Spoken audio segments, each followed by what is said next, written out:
This is a virtual reality exposure therapy session for treating PTSD. It's an immersive experience designed to help patients confront trauma from conflict zones.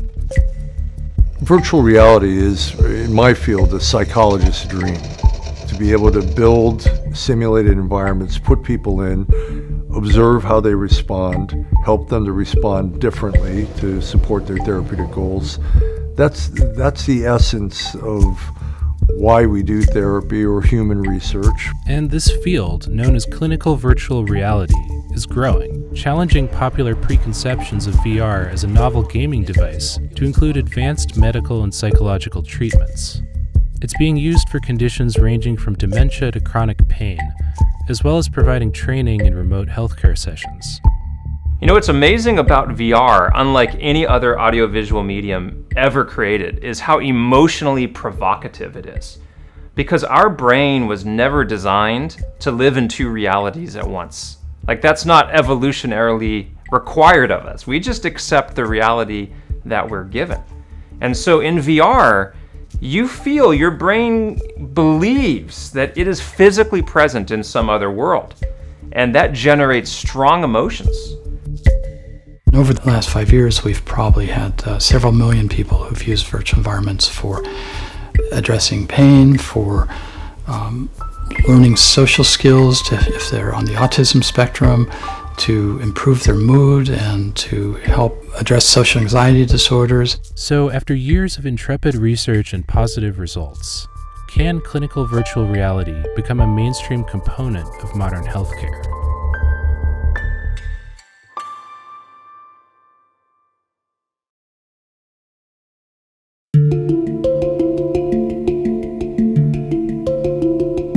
Okay, I'm just going to make some things happen. I'm going to set off some... Dr. Skip Rizzo is a psychologist who's been working on clinical virtual reality for the last 25 years.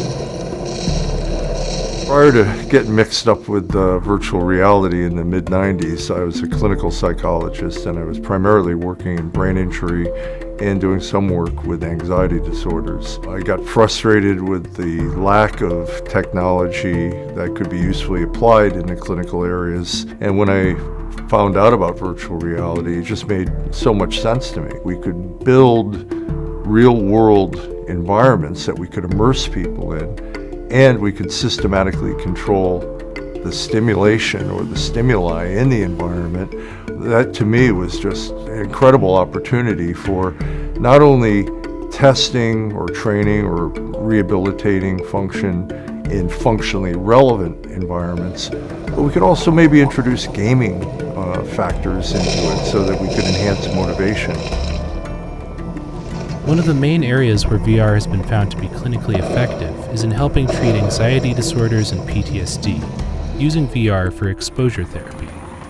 Exposure therapy helps a patient to confront and reprocess trauma in a safe environment until the symptoms connected with the trauma are reduced. Existing strategies include imagining or repeating the experience in real life. The treatment of post-traumatic stress disorder in virtual reality follows the exact procedures of the evidence-based traditional approach, except we're putting people in VR simulations of what they were traumatized by or what they've been having difficult experiences with. Right there. We have the visuals, we have really good audio.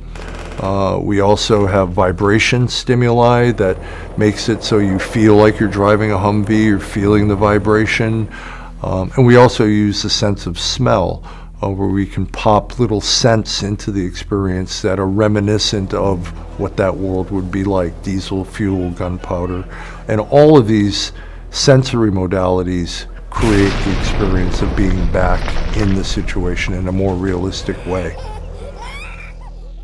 Since 2005, Dr. Rizzo has led the Brave Mind Project, a VR therapy program that helps veterans with combat and sexual assault-related PTSD. So you put the headset on them, you put them in this environment, and you have it at a very low level so that they can still feel comfortable, but they know they're getting towards confronting the challenges that they've been avoiding or they've been traumatized by. Then you ask them to recount their trauma as if they're experiencing it right now. And so speak out loud. I'm driving down a roadway and heading towards Fallujah in a Humvee, and I'm talking to my best friend, and all of a sudden I see somebody up ahead on the road, and they have a cell phone, and an IED blows up the side of our vehicle. And so they start to talk about what they went through, but meanwhile the clinician has the capacity to make the VR world reflect what they're saying. So in real time, we can make that IED go off. And so by doing that repeatedly and then systematically making it more challenging over time, you're helping them to confront and reprocess the difficult emotional memories from their traumatic experience in a way that actually leads to reductions in the core PTSD symptoms. The science is never complete. It's always growing and evolving, and we're learning new things every time we run a study, but we can stand pretty strong here in saying that the use of VR to deliver these kinds of treatment does have sufficient evidence for its clinical application. Now, BraveMind is being used at more than 100 military bases, hospitals, and other sites, and it's proving popular. People, from our research anyway, are more attracted to VR, and if they see VR as part of a therapeutic process, they have more of an interest in seeking help with VR. We've documented this with PTSD, where we asked veterans at the start of a study, if you had your choice between the traditional therapy or the VR therapy, which would you pick? 77% picked VR. One of the early developers of VR for healthcare is Dr. Walter Greenleaf, a research scientist and behavioral neuroscientist working at Stanford University's Virtual Human Interaction Lab.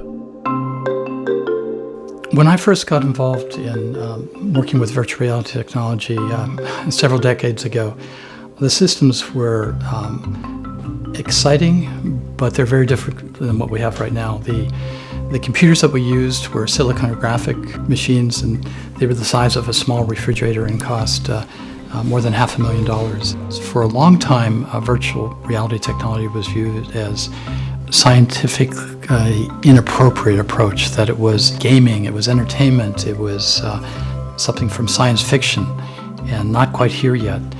And that sort of caused some people to think it was inappropriate, that medicine needs to be much more serious.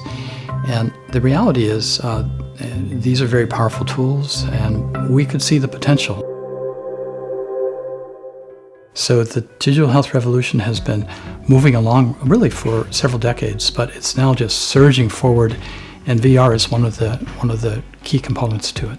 It's very exciting for me to see that we're finally at a point of time where the enabling technology is both more comfortable, very powerful, and affordable. What I'm most excited about is seeing how virtual environments can be used to address some very difficult problems that we haven't had as effective tools as we'd like, such as neurorehabilitation and cognitive rehabilitation. The ability to capture movement dynamically, to be able to build beautiful environments that motivate a user to do the difficult task of recovering from a traumatic brain injury or from a stroke. Systems are also being designed for friends and family to join the patient during their VR experience. And Dr. Greenleaf hopes these multi-user experiences could be developed further to create virtual support groups. Virtual environments will allow us a very amazing way to connect patients, not just with the clinical ecosystem, but with each other. We can have a person be in a multi-user virtual environment but show up anonymously as an avatar. So that allows us in a very comfortable way to have support groups. So for people who might be struggling with addictions, not only can we use the virtual environments as a way to teach them situational confidence and learn refusal skills and learn to get on top of their cravings and resist peer pressure, it also allows them to connect with other people who are addressing the same challenge and share their stories.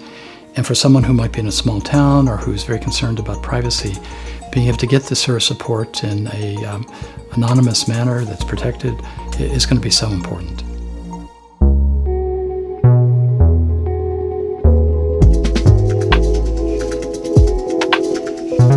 Hey, Doc.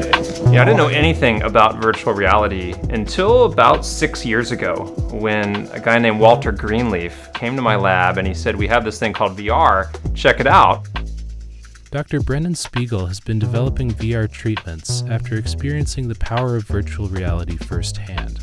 I realized VR has this incredible, uncanny ability to nudge the human brain into believing things that seem fantastical or impossible. And while it could be used for entertainment or for gaming, it also could be used to support human health in ways that we've been discovering ever since then.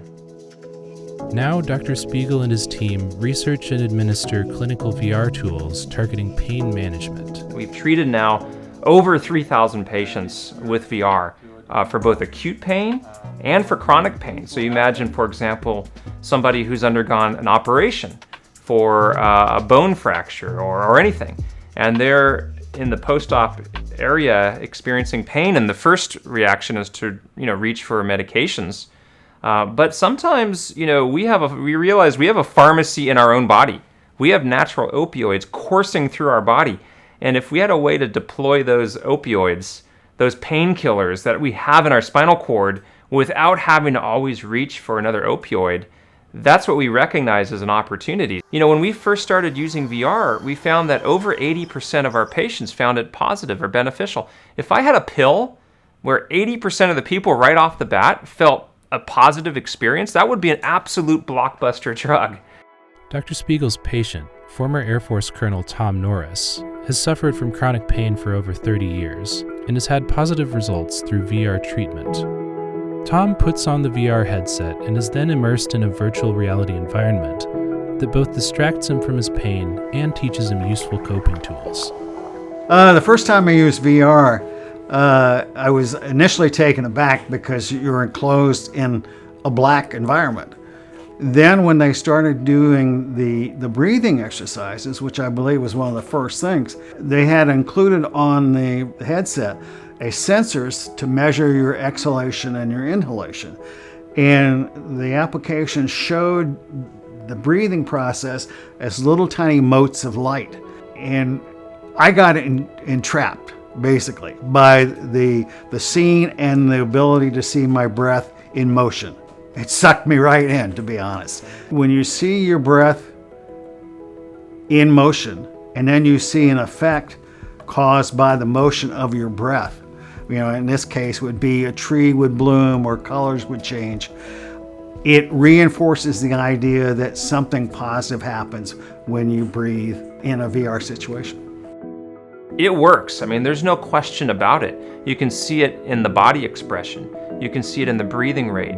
You can see somebody just sort of relax into bed and their blood pressure drops, their breathing rate slows, their heart rate slows, and they're having a physiologic response. Not just a cognitive response, but a physiologic full body reaction to being in the virtual reality. But while VR has been a successful tool for this patient, Dr. Spiegel doesn't want people to develop dependencies on virtual environments. We don't want people to live in virtual reality forever. We don't want people to have to keep reaching for VR the way they might have to reach for, let's say, a pain pill. Because eventually people will get bored of being in virtual reality or be so familiar with the worlds that they're in. When VR is effective, it's actually teaching people about their mind and body and the connection between the two. VR is effective when we're training people how to live in real reality, or RR, more effectively, to have a richer experience in the real world. There are also questions about how VR will fit in with existing healthcare systems. I'm sure there are some people that are concerned that the use of virtual environments in medicine will displace or replace the need for us to have clinicians involved. And that's not going to happen. It's going to be a very powerful tool to extend their reach and extend their abilities to help their patients. If we design our systems right, it should also save them time. I think that's something we have to be careful as we roll out this next wave of technology. Is there is an existing medical ecosystem, And anytime you bring something new into it, you need to make sure that it reduces cost and makes things a little bit smoother and a little bit easier. At this point, I don't think we need more science. What we really need is insurance companies to recognize the benefits of VR and to pay for it. We need to train more clinicians in how to use virtual reality. We need to come up with the protocols and procedures for how to deliver this new treatment to patients, both in the hospital and as outpatients. And that's what our team is working on, is how to actually implement virtual reality as a new branch of medicine. We know that there are a lot of people that have challenges in terms of mental illness that, will never seek therapy. I think the World Health Organization has estimated about 600 million people have mental health conditions on the planet right now, of which fully 2/3 will never see the inside of a therapy office. Can we use technology to get them in there, or to get care to them in a way where they can get over these challenges that have limited what they can do in everyday life, and to make their life more meaningful? So that's a very exciting prospect as we move into the future.